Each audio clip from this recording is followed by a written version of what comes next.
Shalom, twongeye kubaha ikaze ku isengesho ribohora official.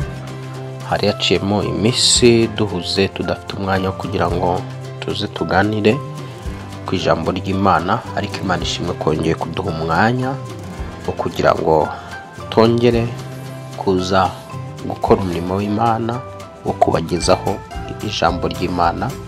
Imana y'amahoro ihabwa icyubahiro. Tuguhaye ikaze rero aho waba uherereye hose.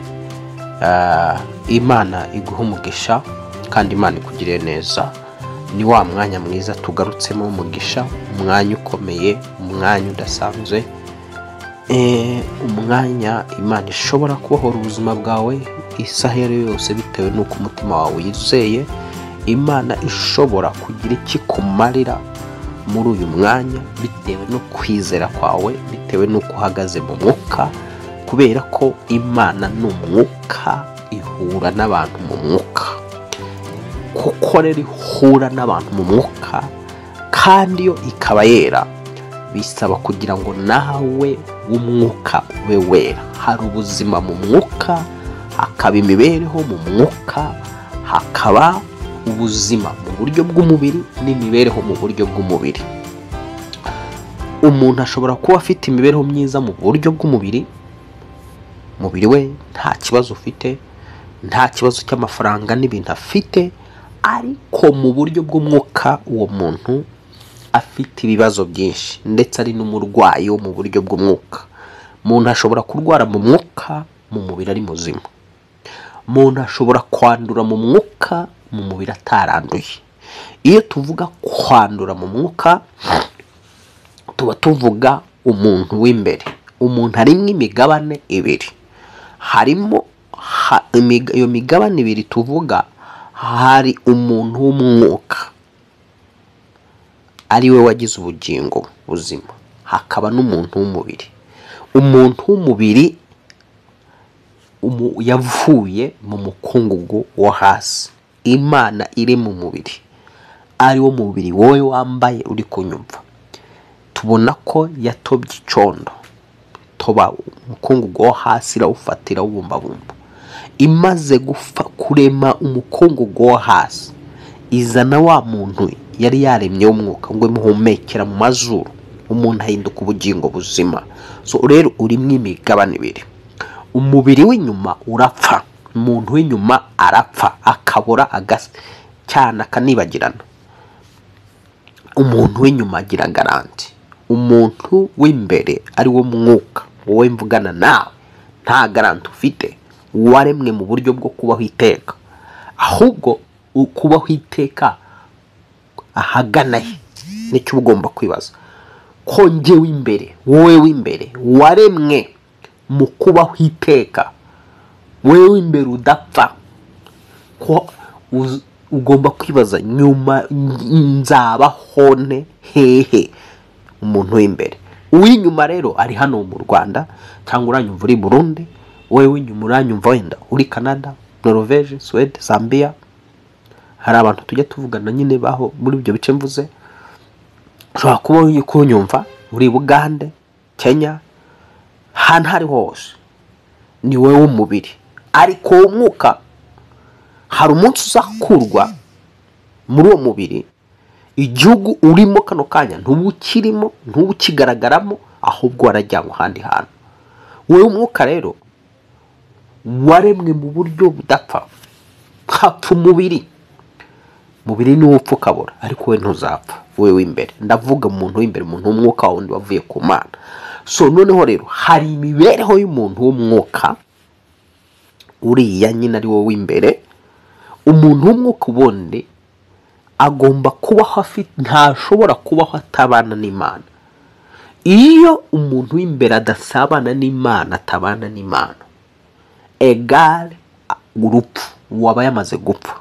Gupfa ko umuntu w'imbere igihe atandukanye n'Imana bihwanye no gupfa. Gupfa kuhe rero, gupfa kumuganisha Gehinomu.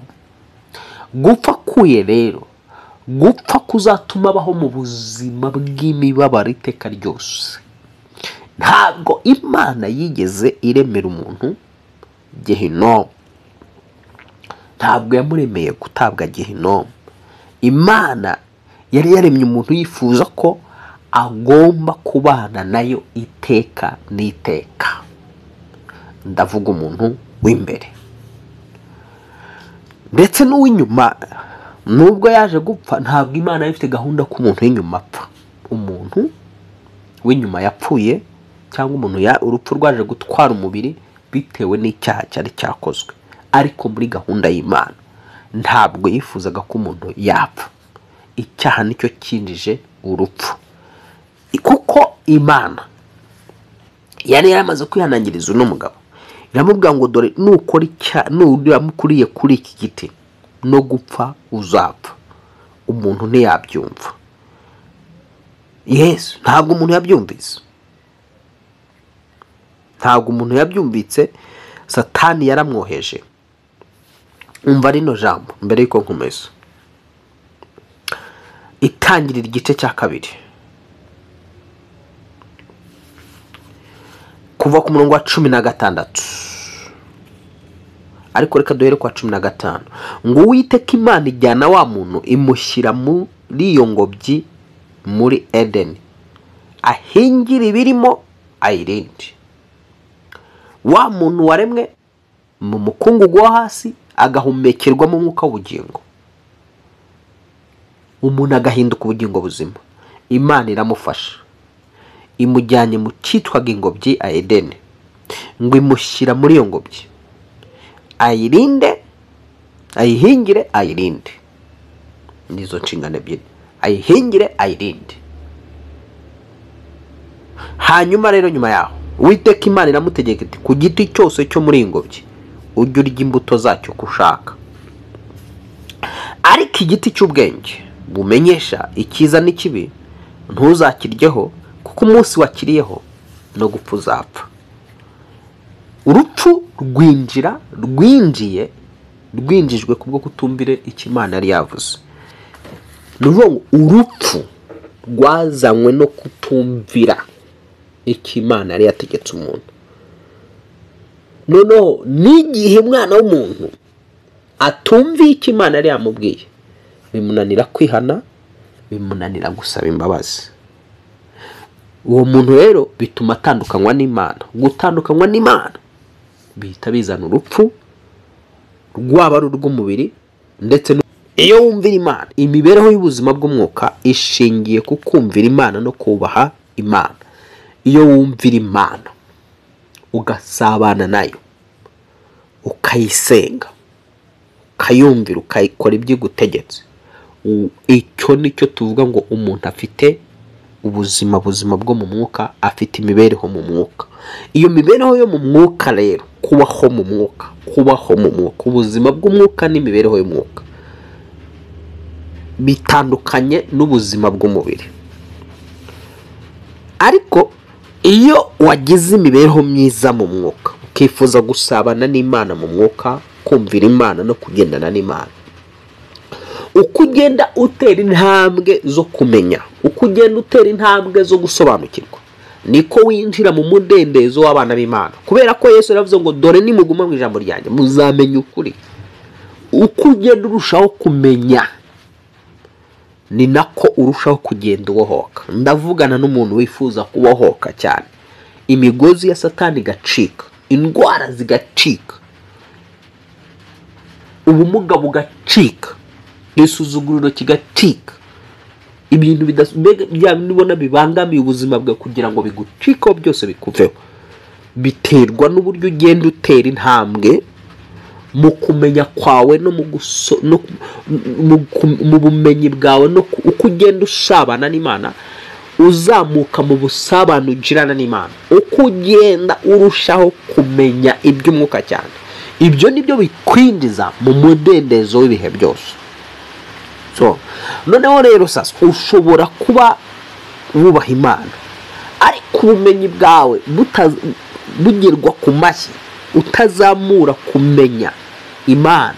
Jambo ryaratubwiye ngo kwizera mukongereho kumenya, mukongeraho gutinya Imana, gutinya Imana mukongeraho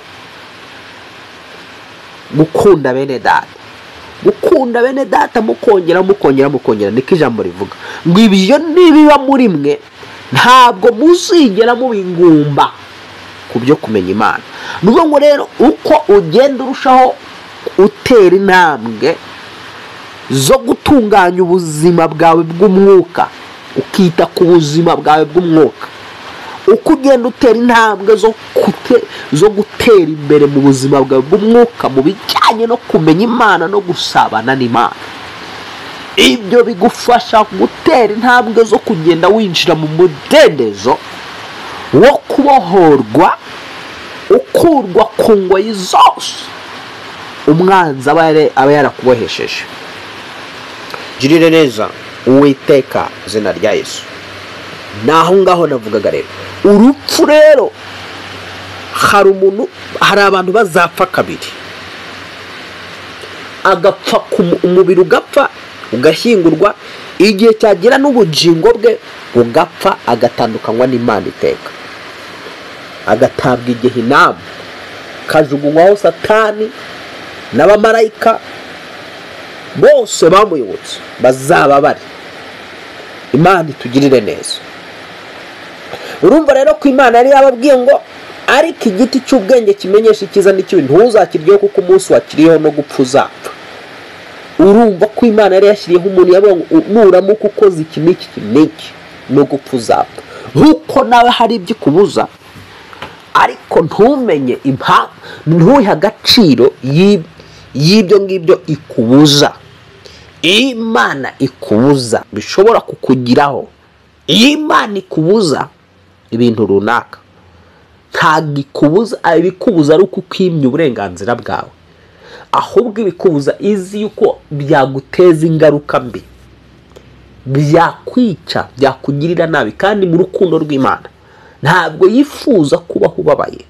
Ijambo rirambwira ngo kuko itanezezwa no kubabaza abantu cyangwa kubatera agahinda.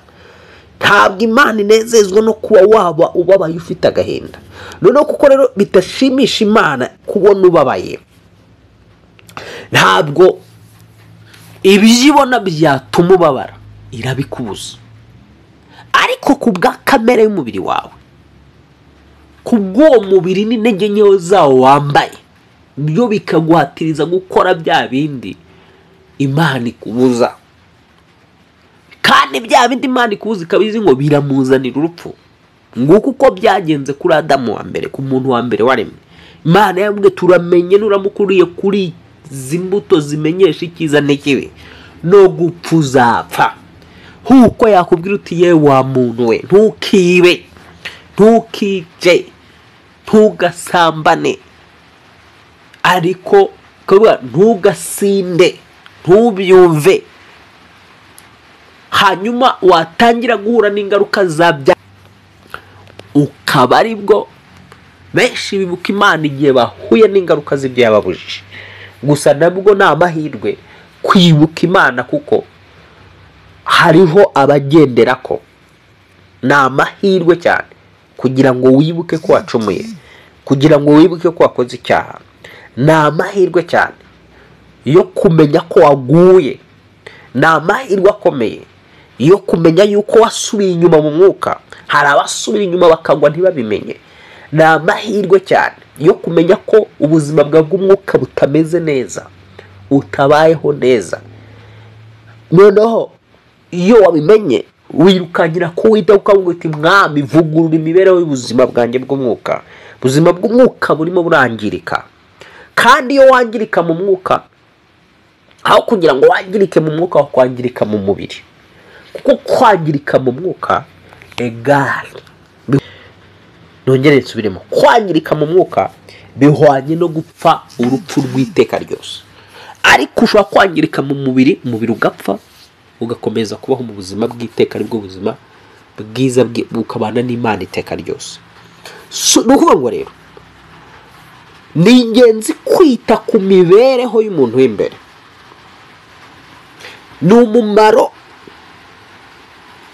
kwita ku buzima bw'umuntu w'imbere, ariwe wa muntu wa mbere wavuye mu ijuru. Tubona umuntu wa mbere yavuye mu ijuru. Reka ngire ibyanditswe bimwe na bimwe nsoma hano kugira ngo byumve neza.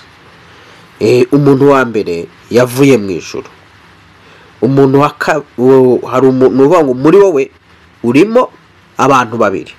Hari wowe wavuye mu ijuru, hakaba n'undi wo muri wowe wavanywe mu isi cyangwa se wakuwe mu butaka.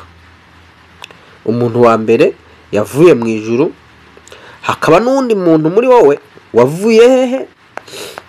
Mu butaka. Tugende mu Bakorinto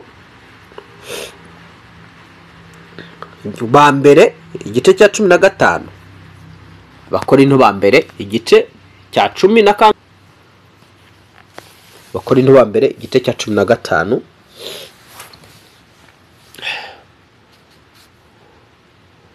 Reka duhere ku murongo wa 45. Handitse ngo uko niko byanditse ngo umuntu wa mbere ari we Adamu yabaye ubugingo buzima, naho Adamu wa nyuma yabaye umwuka utanga ubugingo. Dukomeze ku murongo wa 46. Ngo ari ku mwuka si ubanza, ahubwo umubiri ni ubanza, hagaheruka umwuka. Umuntu wa mbere yaturutse mu butaka, ari ubutaka, naho umuntu kabiri yaturutse hehe? Mu ijuru. Ngo no 47. Ngo nk'uko ubutaka ari niko n'ab'ubutaka bandi bari, kandi nk'uko ijuru ari niko n'ab'ijuru bandi bari, kandi nk'uko twambaye ishusho y'ubutaka niko twambaye n'ishusho y'ijuru. Sifa kwa Bwana. Aya magambo arakomeye. Wumvise iby'aya magambo cyangwa se iby'iri jambo ry'Imana. Ijambo ritangiye ritwereka ko umuntu wa mbere ari we Adamu yabaye ubugingo buzima, naho Adamu wa nyuma yabaye umwuka utanga ubugingo. Rigakomeza ngo umwuka si ubanza. Ibuka mu kurema Imana yabanje mu mwuka, Imana yabanje kurema umuntu w'umwuka. Buriye Imana ivuga ngo tureme umuntu mu ishusho yacu ase natwe, direct ako kanya yahise imurema iri mu ijuru. Ariko igiye kumuzana hano mu isi ngo agaragare hano mu isi, ubwo irema umuntu yabanje kumurema iri mu ijuru ari umwuka. Ivuga ngo tureme umuntu mu ishusho yacu ase natwe, ntabwo ari Imana yonyine, hari Imana Data wa twese, hari Imana mwuka, Imana mwuka wera, hari n'Imana mwana. Kwanza hari Imana Data wa twese, Imana mwana, Imana mwuka wera. Ibyo mvuze bisobanura iki? Nivuga ngo hari Imana, hari Yesu Kristo, hari mwuka wera. None bavuga ngo tureme umuntu mu ishusho yacu ase natwe, batware. Yahise ako kanya imurema. Biravuga ngo umugabo n'umugore niko yabaremye bari mu ishusho yayo. Nyuma yaho gato rero igiye kubazana mu isi, ibanza kurema umugabo, umubiri w'umugabo, ngo ifata umukungugu wo hasi ihumekera mu mwuka w'ubugingo. Niyo mpamvu iri jambo ryavuze ngo umwuka si ubanza ahubwo umubiri ni ubanza. Urumva mu isi umubiri niwe wabanjije, habanjijwe umukungugu wo hasi. Irawufunyangira, irawubumbabumba, ifata ikondo cy'umukungu hasi na kibumbabumba, idizayiningamo umubiri. Noneho sasa cyangwa se ishushanyamo cyangwa ikuramo umubiri. Umubiri ukurwa mu mukungu hasi. Umaze gukurwa mu mukungu hasi, izana wowe w'umwuka igushyira muri wa mubiri. Urumva rero hari wowe umwuka wavuye mu ijuru, kandi wowe umwuka wavuye mu ijuru wakagombye kuba uteye nk'uko ab'ijuru bameze. Niko ijambo ryavuze. Ijambo ryavuze ngo umuntu wa mbere yaturutse mu butaka ari uw'ubutaka, uwo ni umubiri. Naho umuntu wa kabiri yaturutse mu ijuru, uwo ni umwuka, ari wo nyirizina, ari ngewe uri kuvuga, ari nawe uri kunyumva. Ngo nk'uko ubutaka ari ni nako abo butaka bandi bari. So nuvuga ngo rero uwo mubiri wambaye kuko ni uw'ubutaka umeze nk'uw'abandi bose, ni uw'ubutaka. Hari igihe rero uwo mubiri w'igitaka ugutegeka, ariko igihe wagutegetse biba biteye ubwoba, n'akaga n'amakuba. Ubundi uwo mubiri wawe ugereranywa n'imodoka ushobora kwinjiramo ukayifashisha ukajya wenda gakujya. Ibaze rero umunsi umwe wakwinjira mu modoka nkavuga ati ntabwo ndi bukujyane. Ibaze umunsi umwe imodoka winjiyemo wajya kubona ukabona ihise yitwara, iricanye igahita yitwara kandi ari wakagombye kuyitwara. Uko niko bimeze iyo umubiri ugutegeka, nuvuga ngo ukagira imbaraga, biba ari akaga, biba ari amakuba. Kandi wowe w'umwuka ari wowe wakagombye, wowe nyine, wowe ko nyumva niwe wakagombye kubutegeka umubiri wawe. Ibyo wabishobozwa n'iki rero? Kugira ngo utegeke umubiri wawe ubishobozwa n'igihe usabana n'Imana, n'igihe wegera Imana, n'igihe wumva ijambo ry'Imana. Kuko umuntu w'imbere kugira ngo abeho ikimutunga atungwa n'ijambo ry'Imana, agatungwa no gusenga. Udasenga utumva ijambo ry'Imana, umubiri uzagutegeka. Kandi biterwa nanone ubumenyi ufite mu gusenga n'ikiciro ugezeho cy'imisengere yawe. Hari bamwe batangira gusenga bavuga uti Mwami Yesu Kristo, igitekerezo cy'ibunaka kikaba kiraje. Ubwe ku giti cye mu bitekereza agatangira kwideranja no kwirwanya, noneho ugasanga ryasenyesho ryiwe ntirigeze umusaruro. Kubera iki? Aravuga uti Uwiteka, igitekerezo cy'ibunaka kikaba kimwinjiyemo. Ibyo rero biterwa n'iki? Biterwa n'umuntu n'imbaraga ziba zimurwanya. Noneho kugira ngo rero ugere ku rwego rwo rutegeka umubiri wawe cyangwa rutegeka n'abadayimoni n'imyuka mibi, reka ngaruka aho hantu. Niba ushaka kuzamuka mu mavuta ategeka umubiri, agategeka abadayimoni n'imyuka mibi, agategeka indwara zikava mu buzima bwawe, mbere y'uko ujya gukura indwara mu mibiri y'abandi, ahubwo wowe ukabanza ugategeka n'iziri mu mubiri wawe zikakuvamo. Bigusaba kugira ngo ube warazamuye urwego rwo kwizera, iyo ni intambwe ya mbere. Urwego rwo gusenga, intambwe ya kabiri. Urwego rwo kumva ijambo ry'Imana ukaryumva neza ukarisobanukirwa. Urwego rwa kane ukaba uri umuntu umaze kuzamuka mu by'ubumenyi cyane mu gice cy'umwuka no mu gice cy'ijambo ry'Imana. Iyo tuvuga ngo ushobora kumenya ibyanditswe ukabimenya mu buryo bw'inyuguti, ariko mu buryo bw'umwuka ntabyo uzi. Kandi wamenye ibyanditswe mu buryo bw'inyuguti, ijambo rirambwira ngo inyuguti irica ariko umwuka atanga ubugingo. Magambo mbabwiye niyo mwuka. So nuvuga ngo rero hari ukumenya ijambo ry'Imana ukarimenya mu mwuka atari mu nyuguti. Kuko ushobora kubona uko iriya jambo ryanditse ibi ngibi turi gusoma, ukumva uko ryanditse ari uko rimeze, ariko iryo jambo ni rigari cyane, ririmo ibintu byinshi. None ahangaha urumva ko urimo urabwirwa ngo umuntu wa mbere yaturutse mu butaka ari ubutaka, ngo naho umuntu wa kabiri yaturutse mu ijuru. Urimo rero imigabane ibiri. Rero aha niho nakwerekaga kuri imwe imigabane ibiri. Hari wowe w'ubutaka, hari nawe wavuye mu ijuru. Uwo butaka rero iyo yaganje wavuye mu ijuru, ibyo nibyo byitwa gupfa. Uwo muntu aba azapfiteka ryose. Wageze muri iyo ka y'uwo butaka ategeka uwavuye mu ijuru ari wowe. Wowe wavuye mu ijuru ugomba gutegeka uwo mubiri wawe, ugategeka uwo butaka.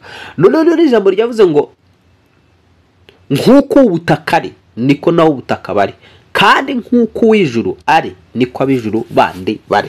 Wewe imbere haranira kugira ngo uzamuke, ngo nk'uko uw'ijuru ari niko nabo mu ijuru bari. Ijambo ijuru ugomba kuba uri hejuru igihe cyose. Spirit yawe igomba kuba iri hejuru mu kumenya Imana. Ndavuga wewe imbere w'ubugingo ugomba kuba uri hejuru mu buryo bwo gusenga, ugomba kuba uri hejuru mu buryo bw'imbaraga, ugomba kuba uri hejuru mu buryo bwo kwera no gukiranuka, ugomba kuba uri hejuru mu buryo bw'imyumvire myiza mu by'umwuka, ugomba kuba uri hejuru mu buryo bwo kubona mu buryo bw'umwuka. Imana iguhe amaso y'ijuru mu izina rya Yesu. Narindi mu nsenga ngewe numva ngomba ko tuganirira ijambo, kuko niryo nari mpagazemo ndi gusenga. Saba amaso y'ijuru. Imana iguhe amaso y'ijuru nanjye yampe mu izina rya Yesu. Imana iguhe amatwi yo mu ijuru mu izina rya Yesu nanjye yampe mu izina rya Yesu. Imana iguhe akanwa k'ijuru nanjye kame mu izina rya Yesu. Imbaraga z'Imana zururuke kukubohora, zicengere mu buzima bwawe, zikatagure buri kimwe cyose cyari kiboshye wowe w'ijuru. Buri mbaraga yose iboshye wowe wavuye mu ijuru, yifashishije umubiri wawe, yifashishije ibigaragara, yifashishije ibiboneka, ndayirekuraho umuriro w'Imana mu izina rya Yesu. Ndayirekuraho amaraso Yesu Kristo ayavuye ku bwawe no ku bwanjye. Ndasobanura icyaha ngaha. Umuntu wavuye mu ijuru rero ashobora kubohwa n'uwo mubiri wawe, agacibwa intege n'uwo mubiri wawe, agacibwa intege n'ibyo umubiri wawe ukoresha, agacibwa intege n'imyitwarire yawe hano mu isi, n'ingeso zawe n'imico yawe. Noneho mu mwuka uwo muntu w'imbere ugasanga ari wowe w'imbere, ugasanga wafashwe. Bigenda gute se kugira ngo umurozi aroge umuntu amufatishe? Umurozi akufata kuko aba yakurebye muri darubine ziwe, anakuwa amekutazama katika mikroskopi zake, yakurebera muri mikroskopi ziwe cyangwa se muri radari. Si umwijima ifite za radari, bagukururira muri radari bakureba mu mwuka bakabona uri febre, mu mwuka bakabona uri umunyantege nke, bakabona uri ikinyabwoba, bakabona uri wa muntu w'umunyamaganya, muntu wishidikanya, umuntu utiyizi, umuntu utazi yava n'ahagana. Noneho bagukurura muri zomeri zabo, bamara kubona kuri febre, nta kindi ubwo nta kindi ako kanya baba bagufite. Iyo wabwiye daimoni ngo mwinjiremo, uhinduka uhita ukareye indwara. Daimoni ishobora kwinjira mu mubiri wawe igahita ihinduka bagiteri, bati warwaye indwara iyi kubera wari ibiryo byanduye bidafite isuku bidagiye. Kumba ari daimoni ihinduye bagiteri kugira ngo ikore operation mu mubiri wawe. Cyangwa se bashaka kubwira daimoni bati imwinjiremo, uhinduka virusi kansa. Ya daimoni igahita izamuka kuko igahita yinjira mu mubiri w'umuntu, igahinduka virusi ya kansa cyangwa virusi ya sida, igatangira gukereya kugenda yonona umubiri. N'abaganga bajya babona bakabona n'indwara koko ni virusi yiterwa na virusi runaka. Kubera ikirere ibyo byose bibaho, ni ukubera ko baba bakuruye wowe cyambere bakabona umubumenyi mu by'umwuka uri nka, kwizera kwawe kuri hasi, ubwenge bwawe buri hasi. Babona rero ubwenge bwawe buri hasi n'ubumenyi bwawe buri hasi, biborohera kugira ngo bakujijishe bagutere ibyo birwara. Biborohera kugira ngo iyo myuka isunikwe ivuye ikuzimu yinjire mu mubiri wawe, idomine yangiza umubiri wawe. Ariko biciye mu ntege nke zawe. Satani igihe cyose abazi intege nke z'abantu. Reka rero nkwereke, senga rino sengesho, vuga uti mu izina rya Yesu Kristo, buri ntege nke yose Satani yambitsemo, iyamfatiramo, iyamboheramo, njyewe umwuka wavuye mu ijuru akanca intege, iyo mbuto yose yanteyemo ndayirandura mu izina rya Yesu Kristo. Izo ntege nke ndazisenya muri nge, zinsokemo mu izina rya Yesu Kristo. Intege nke zo mu bugingo, intege nke zo mu bwenge, intege nke z'umutima, intege nke zo kumenya, intege nke zo gusobanukirwa, intege nke mu kumva, binsokemo mu izina rya Yesu Kristo, binsokemo mu izina rya Yesu Kristo. Intege nke zo kumva zinsokemo mu izina rya Yesu Kristo, intege nke zo kureba zinsokemo mu izina rya Yesu Kristo, intege nke zo gutekereza zinsokemo mu izina rya Yesu Kristo, intege nke zo kumenya zisokemo mu izina rya Yesu Kristo. Mbaraga z'umwuka wera, nje wavuye mu ijuru, ngomba kuba meze nk'abandi bose b'ijuru mu izina rya Yesu Kristo. Nanze gufatirwa n'imbaraga z'umwuka w'isi wa none, mwuka w'isi nanze kumfata, nanze kumubiri unganze ukantegeka izina rya Yesu Kristo, izina rya Yesu Kristo, izina rya Yesu Kristo, izina rya Yesu Kristo. Yesu Kristo, manura umwuka wera n'umuriro w'umwuka wera muri njyewe, bitwike ikintu cyose cy'intege nke muri nge, zinsokemo izo Satani, iz'abakozi ba Satani, iz'abana b'umwijima bamfatiramo, banshikiramo, bampamagariramo, zisohoye muri nge izina rya Yesu Kristo, izina rya Yesu Kristo, izina rya Yesu Kristo. Ndatura yuko buri ntege nke Satani ambohesha, abarozi bambohesha, si umwijima imbohesha, zose zincitseho izina rya Yesu Kristo. Ndatura yuko njyewe umwuka mbohowe n'amaraso ya Yesu Kristo n'izina rya Yesu Kristo. Ndatura yuko njyewe umwuka ngomba kuzamuka mu yandi mavuta, mu rundi rwego rw'imisengere, mu zindi nzego zo kumenya, zo gusobanukirwa, zo kureba kure, kumva vuba cyane, izina rya Yesu Kristo, kuba n'ibyandi batabona, izina rya Yesu Kristo, kumva iby'abandi batumva, izina rya Yesu Kristo, gusobanukirwa iby'abandi batabasha gusobanukirwa, izina rya Yesu Kristo. Ndatura ngo nzamutse mu mavuta, ndatura ngo nzamutse mu zindi ntera, izina rya Yesu Kristo. Ntera yo mu mwuka ndazamutse, mbaye w'ijuru nk'uko n'ab'ijuru bandi bari, njye wavuye mu ijuru mbaye w'ijuru, nambaye imbaraga z'ijuru, nambaye ubwenge bw'ijuru, nambaye ubuhanga bw'ijuru, ubushobozi bw'ijuru, imbaraga z'ijuru, izina rya Yesu Kristo. Kwera kw'ijuru ndakwambaye mu izina rya Yesu Kristo, gukiranuka ko mu ijuru ndakwambaye mu izina rya Yesu Kristo, imico y'ijuru ndayambaye mu izina rya Yesu Kristo, ndayambaye mu izina rya Yesu Kristo. Niyambuye ingeso zo mu isi n'imico mibi y'iyi si, izina rya Yesu Kristo. Zo petese kirihoria, komeza usenge, yambura imico mibi, yambura ingeso mbi, twika iyo mico, twika izo ngeso. Hari ukuntu Satani yaje akaguteramo kamere runaka, amaze kuyikubibamo iyo kamere ishora imizi, niyo Satani agukururiramo, niyo abarozi bagukururiramo. Umurozi ashobora kugukururira mu bunebwe ugira, mu buto ugira, mu bupfapfa ugira, mu bujiji ugira, mu ntege nke zawe, mu byaha byawe. Yagukururira mu busambanyi bwawe, mu irari ryawe, mu marangamutima yawe, yishimira ibibi yayagufatiramo. Kenshi na kenshi ntago bijya bishoboka ko Satani afata umuntu atamufatiye mu ntege nke mubonyemo. Ntabwo bijya bishoboka ko umurozi yakuroga ngo bikunde igihe uri mu mavuta meza, igihe uri mu buzima bwiza bwo mu mwuka, uri mu buzima bwo gusenga, uri mu buzima bukiranuka, ufite ubwenge bwose buba bwaragwiriye muri wowe. Ntibishoboka ko umurozi yakunesha, ntibishoboka ko umurozi yagufatisha igihe cyose uri mu mavuta meza. Kenshi na kenshi bagufatisha kuko baba bagufatiye mu mujinya, mu burakari, bagufatiye muri ya kamere, bagufatiye muri bwa bunebwe, bagufatiye muri bwa bute, bagufatiye muri ki n'ibindi. Tangira usengerero ibyo ngibyo abarozi bagufatiraho.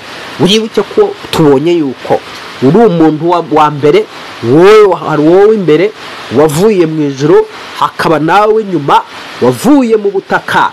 Twabonye yuko uko ubutaka ari niko n'abandi ubutaka bari. Twabonye yuko uw'ijuru ko ari ariko n'ab'ijuru bari. Tekereza ku bantu bo mu ijuru uko babayeho. Uw'ijuru agira ubwenge, uw'ijuru agira imbaraga, uw'ijuru agira ubuhanga, uw'ijuru agira kumenya, uw'ijuru arera, uw'ijuru arakiranuka, uw'ijuru. Nawe wumva iryo jambo ngo n'uw'ijuru, umuntu uri hejuru nyine, n'uw'ijuru ugomba kuba uri hejuru nyine.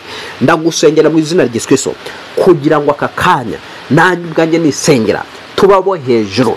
Imbaraga zamanuraga hasi zifashishije umubiri w'ubutaka zitsindwe mu izina rya Yesu Kristo. Umwuka wifashishaga uwo mubiri wawe w'ubutaka zigakurura wowe imbere kugira ngo nawe w'ubutaka kandi uri w'ijuru, izi mbaraga zikoveho, bazimu bakoveho, daimoni bakoveho, zo ntege nke zigucikeho mu izina rya Yesu Kristo.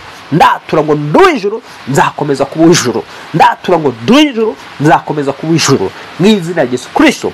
Niyambuye katika jina la Yesu imico y'ubutaka, ingeso z'ubutaka, intege nke z'ubutaka, uwo ndamwiyambura katika jina la Yesu watsinda urupfu n'ikuzimu, katika jina la Yesu utsinda urupfu n'ikuzimu. Cishije umuriro muri nge, umuriro w'umwuka wera, cishije umuriro muri wowe, umuriro w'umwuka wera. Bitwike ikintu cyose kiri muri izo nyama zawe, bitwike ikintu cyose kiri muri ayo magufwa, kiri muri iyo mitsi, byo bitumye ubuzima bwawe bubohwa, barozi babufatira izina rya Yesu. Ibyo bisohoke muri wowe, zo ntege nke zisohoke muri wowe katika jina la Yesu watsinda urupfu n'ikuzimu. Izo kamere wabibigemo zikuvemo.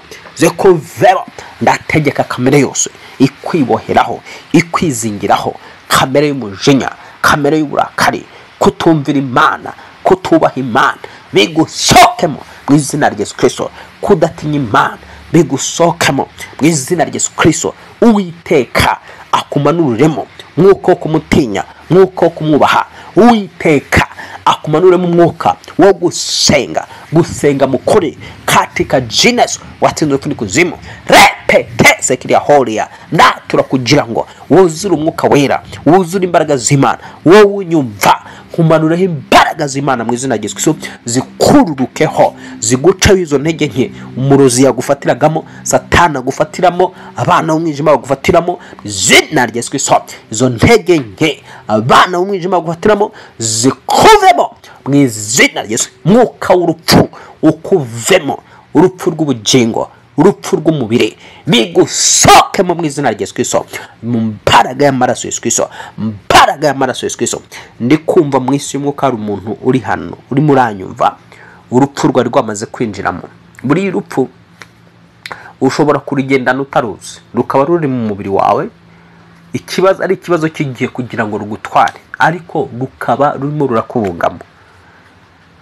Ndagira ngo mfatanye nawe gusenga, kandi nawe ufatiraho mu isengesho tugiye gusenga. Vuga uti mu izina rya Yesu Kristo usumba amazina yose, umwuka w'urupfu wangendagaho uwo mbana nawo ndawirukana mu izina rya Yesu Kristo. Urupfu rw'ubugingo, urupfu rw'umubiri ndabyirukana mu izina rya Yesu Kristo. Yewe rupfu we mpunga mu izina rya Yesu Kristo, mpunga mu izina rya Yesu Kristo. Handitswe yuko uwizera abavuye mu rupfu yinjiye mu bugingo. Aka kanya mvuye mu rupfu ninjiye mu bugingo butangwa na Yesu Kristo, mvuye mu rupfu ninjiye mu bugingo butangwa na Yesu Kristo, mvuye mu rupfu ninjiye mu bugingo bitangwa na Yesu Kristo. Urakoze mwami, nguhaye amashimwe, nguhaye icyubahiro. Niba watoye magambo ubyize mu kanwa kawe, uvuye mu rupfu mu izina rya Yesu. Izo mbaraga z'ubupfu ziraguhunze, zigusohotsemo mu izina rya Yesu. Nzagaruka umunsi umwe ntegura iki cyigisho neza, ngisobanure ngaragaza ukuntu umuntu ashobora kubana n'urupfu akagendana narwo atabizi, atabizi, akabana narwo mu mubiri we, akabana narwo mu bugingo bwe, urugingo bwarapfuye n'umubiri warapfuye. Ariko muri iri sengesho hari abantu Imana ihaye ubuzima, kuko ijambo riravuga ngo umwizera abavuye mu rupfu yinjiye mu bugingo. So rero wowe uvuye mu rupfu, niba wizera umwami Yesu Kristo winjiye mu bugingo. Igisigaye rero ubuzima bw'umwuka bwiteho, ita kuri wewe w'imbere wavuye mu ijuru. Umenya ko wavuye mu ijuru atungwa n'amagambo yose n'ijambo ryose ry'Imana. Umuntu wavuye mu ijuru atungwa n'ijambo riva mu ijuru, agatungwa no gusabana na ya Mana ye biciye mu gusenga, mu kwiyubaha no kuyumvira. Imana ikugirire neza, Imana ikurwanirire intambara, Imana ihagarane nawe. Wari kumwe nanjye Pastor Justus. Shalom shalom, ibihe byiza, amahoro ya Kristo abane namwe. Wari wanyumvaga utarakanda subscribe, yikande cyangwa se sabone, ukande sabone, ukore share kugira ngo dukomeze kubana mu mwanya mwiza w'ijambo no mu mwanya mwiza wo gusenga. Mugira amahoro.